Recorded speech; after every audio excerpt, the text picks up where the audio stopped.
Steam is definitely full of tons of interesting niche games alongside their bigger, more notable AA and AAA counterparts. Every now and then I like to poke around and see what bubbles up to the surface, and this time, that thing is HAWKED.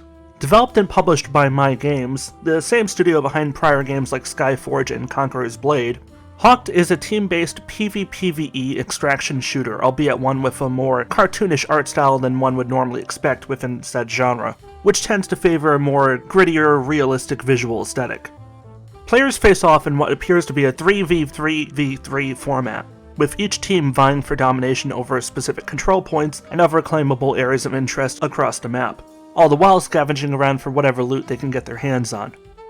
The match climaxes when one or more of the teams complete the assigned objectives and are pointed towards a treasure trove hidden somewhere on the map in a secret vault.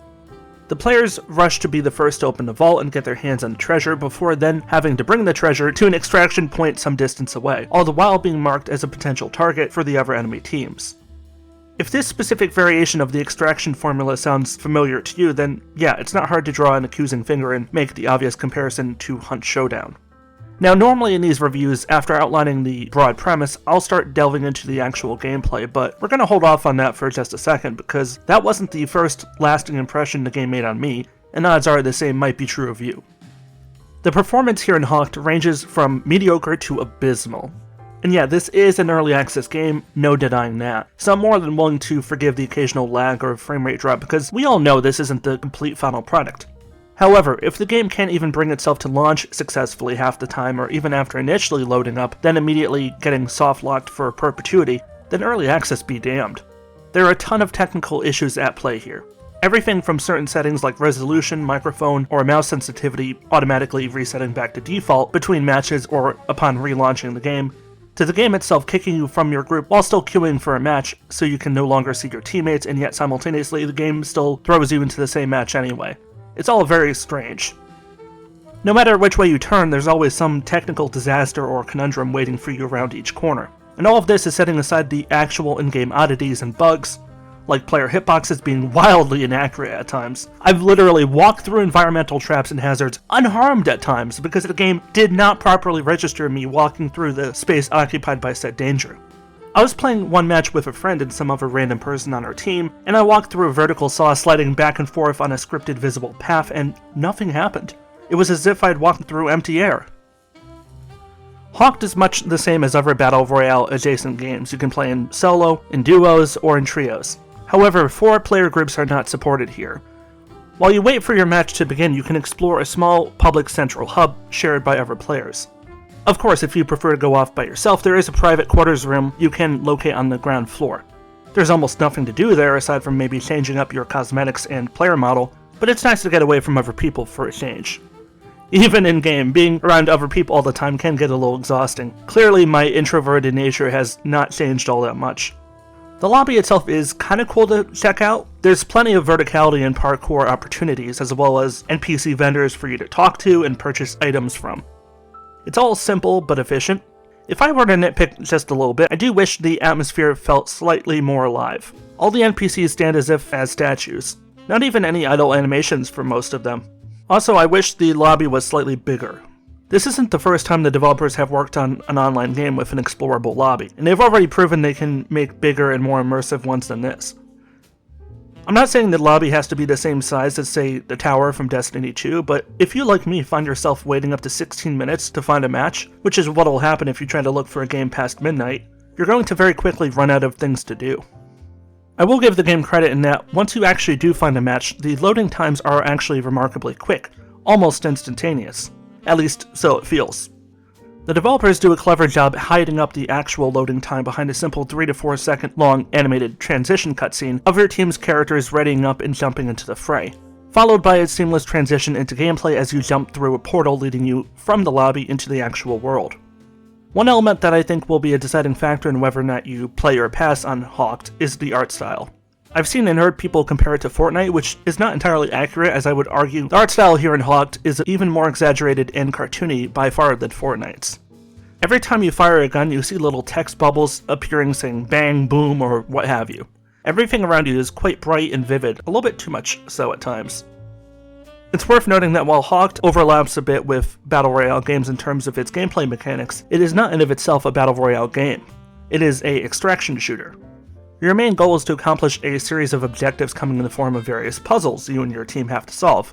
These can include shooting flowers off a tree, spinning circular floor tiles into a specified pattern, and other gimmicks.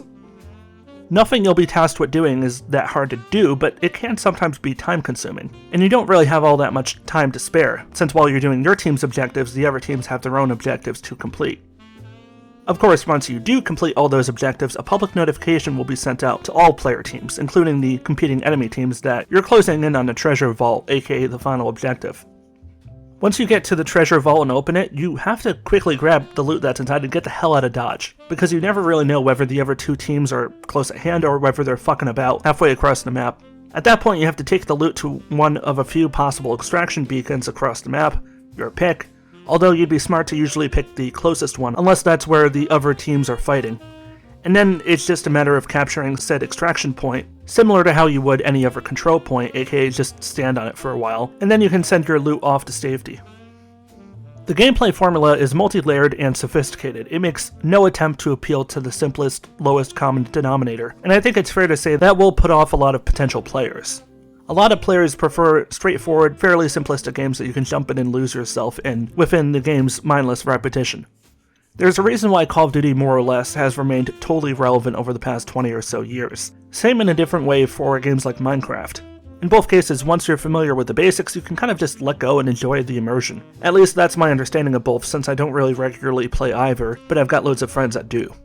Whenever you have a game that challenges its player base a little bit more directly, with more complicated mechanics in the less clearly identifiable or less popular genre or subgenre, you're likely to expect a smaller demographic of players. Extraction shooters are certainly on the rise in more recent years, but even then, they're not quite all that numerous. So the average player wouldn't be expected to have all that much familiarity with the core mechanics involved in extraction shooters. So as a result, if you want to lure in a steady stream of players to form a sustainable player base for your game, you're going to have to go above and beyond in offering more than the minimum in terms of onboarding and the general in-game experience. And the current problem with HAWKED is, I'm not quite convinced the developers have gone that far yet.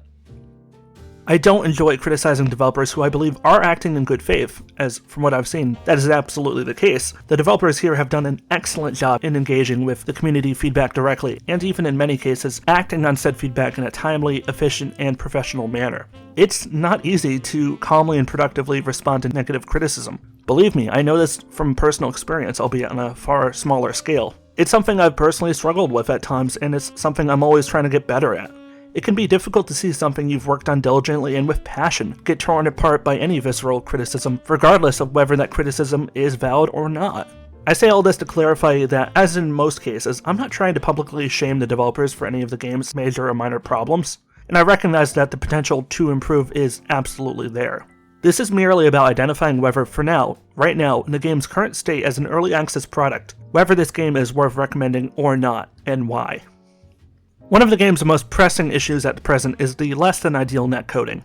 It's not entirely dysfunctional, as you sometimes are lucky enough to play a match with minimal, if any, connectivity issues. However, it must be said that server lag and server-side disconnections are a fairly regular reoccurrence.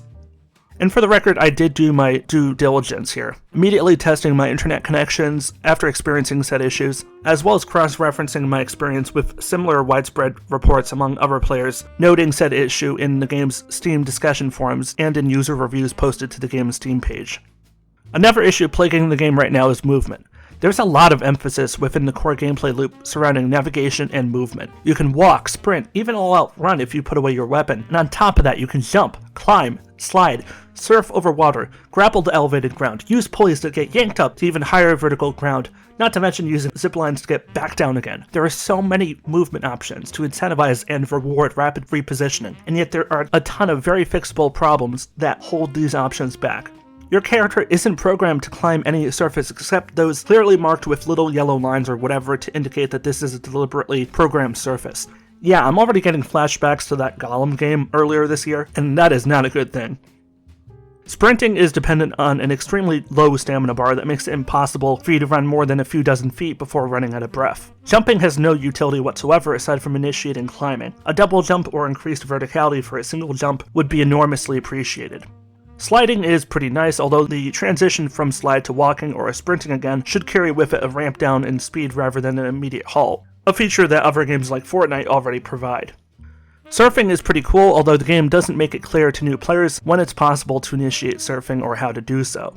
Also, while it goes against the rules of realism, something this game already clearly has no problem with doing, it would be very nice if players could use ziplines as an alternate means to gain higher ground in addition to descending from it. There are a number of other quality of life improvements I would make. Right now, every time you boot up your game from the desktop, and every time you finish a match, you are forced into the full screen survey asking you about your player experience. Look, I don't mind the developers fishing around for feedback, but my opinion about the game isn't likely to change all that much every 15 to 20 minutes, despite your insistence. Being spammed by this screen repeatedly, if anything, is going to make me less likely to recommend your game, not more likely. So yeah, if I had the power to change this, I would make it instead to where this feedback screen would only appear once you've played your first match of the day, immediately following a recent update. For example, if the developers launched an update on January 5th, and you played the game on January 3rd, 4th, and then again on the 9th, you'd only get this feedback screen on the 9th, after the update and its patch notes had been publicly released. This seems far more reasonable than what we have in-game right now, which is just insane. When you consider that this game, still in early access, has the audacity to already be selling $50 worth of DLC, as well as a premium pass and a paid item shop in-game, while at the same time being so clunky and minimalistic in terms of content offering, I can entirely understand why so many people have thumbed down this game as not recommended on Steam. The developers need to make money if this game is to survive. I understand that, I totally do. But there is such a thing as overstepping your bounds. People might forgive one of these monetization methods in an early access game. Maybe even two if the game was proven to be high quality, but not all three at once in a game whose quality is very much in dispute. That is simply unacceptable, I'm sorry. HAWKED is among the roughest of early access games. There are aspects of it that are undeniably fun, but simultaneously, there is just as many aspects that are most assuredly not fun, even broken, to the point where it makes it incredibly difficult to recommend wholeheartedly. I've currently put in about 6 hours so far, and my honest takeaway, hand to heart, hand to God, hand to whatever the fuck is out there, is that this game is totally redeemable, and I want it to achieve that redemption. I do. But until the developers go through their files with a fine-tooth comb and seriously commit themselves to putting out some incredible bug fixes and quality of life patches, it does not matter in the slightest how many major content updates they've released if the core foundation holding up this game isn't even remotely solid. It's games like this that make me wish Steam had a third option in addition to the arbitrary thumbs up or thumbs down, like a thumbs sideways. But for now, consider this review a very reluctant thumbs down, although I'm more than willing to reevaluate the game later down the road in the event that it successfully evolves from being early access and emerges redefined as a fully complete game. That's it for this review. If you found it enjoyable or informative or whatever, giving this video a like would be appreciated, and if you want to share your thoughts on the game or ask me anything in return, you can always leave a comment down below and I'll get back to you as soon as I can. And yeah, subscribing is cool, but you judge on your own. This is Warrior Dan signing out. Stay awesome and peace out. No touching the glyphstone! No touching the glyphstone! What the fuck? What? Come over here, Isaiah, where I am. Where we spawned in.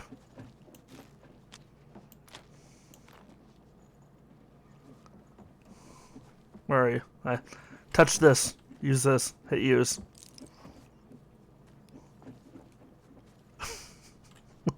Jesus. Oh, it made my game crash. I spammed it so fast it literally just crashed the game. Okay. I did it too! What the fuck? What the hell is that? No wonder he said don't touch it, I guess. No touching the glyphstone. Oh my god. Pissed him off, so I was like, alright, no game. No glyphstone, no game.